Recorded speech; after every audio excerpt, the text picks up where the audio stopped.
বাবার শখে অনেক ছেলেরা কিন্তু বিয়ে করে বসে, সে আসলে কর্মক্ষম না।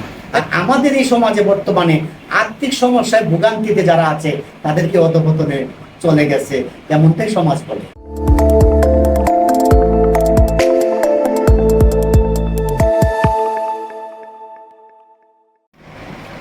আমরা এখন কথা বলতে আসছি খুবই জনপ্রিয়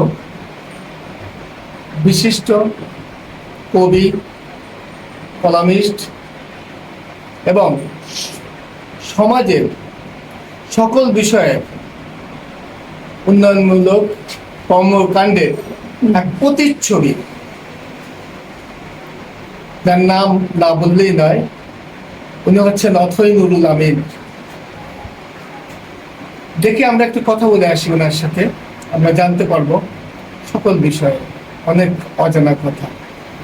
আসসালামু আলাইকুম। সালাম। ভাই কেমন আছেন আপনি? হ্যাঁ, ভালো আছি। আচ্ছা, আপনি তো একজন বিশিষ্ট কবি, কলামিস্ট, তারপর হচ্ছিল আপনার সমাজের যারা অধঃপতন এর ভিতরে আছে, চৈতন্যমূলক কাজের সাথে জড়িত, এই ধরনের বিষয় নিয়ে কিন্তু ইতিমধ্যে আপনি যথেষ্ট কর্মক্ষমতা দেখিয়েছেন। সেই বিষয়ে একটু যদি বলতেন আমাদেরকে।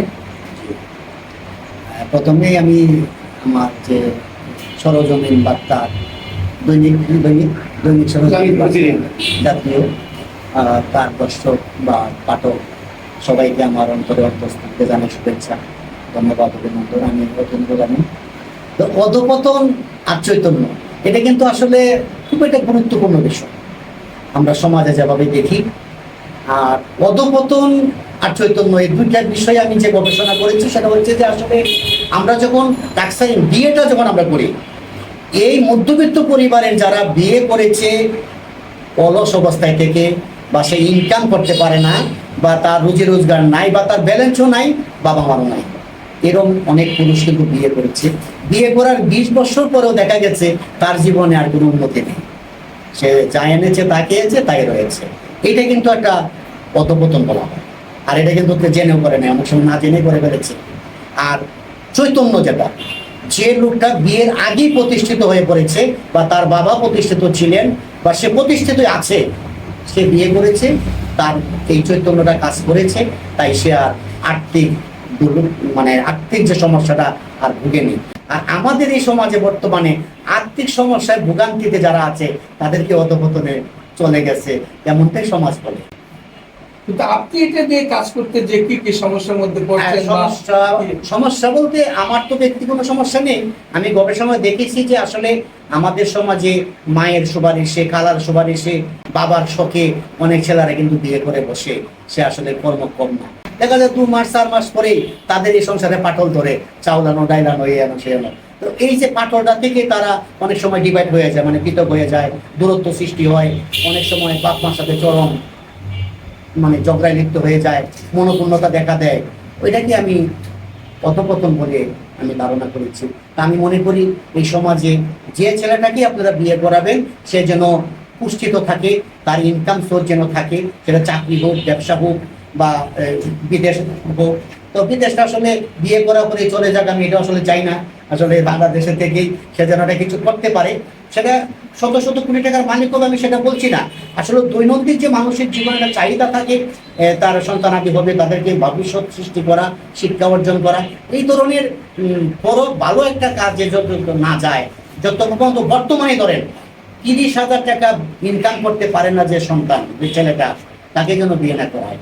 এই তো বুদ্ধিতে এটি আমার এই জাতির কাছে প্রত্যাশা।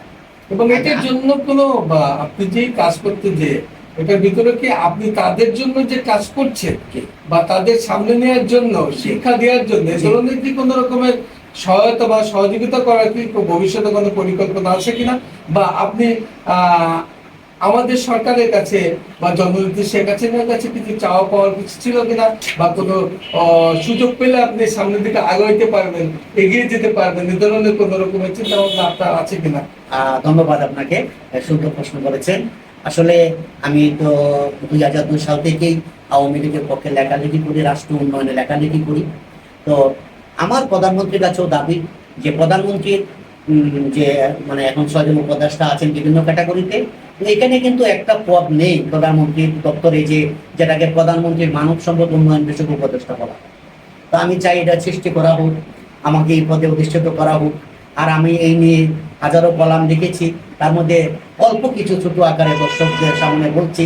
সেটা হচ্ছে, এই দেশের জনগণ তখনই উপকৃত হবে, রাষ্ট্র এগিয়ে যাবে, শতভাগ শিক্ষিত জনগণ পাওয়া যাবে, যখন নাকি এই সরকার প্রথম শ্রেণী থেকে দশম শ্রেণী পর্যন্ত অবৈতনিক শিক্ষা ব্যবস্থা চালু করবে সমগ্র বাংলাদেশের সমস্ত শিক্ষার্থীদের জন্য।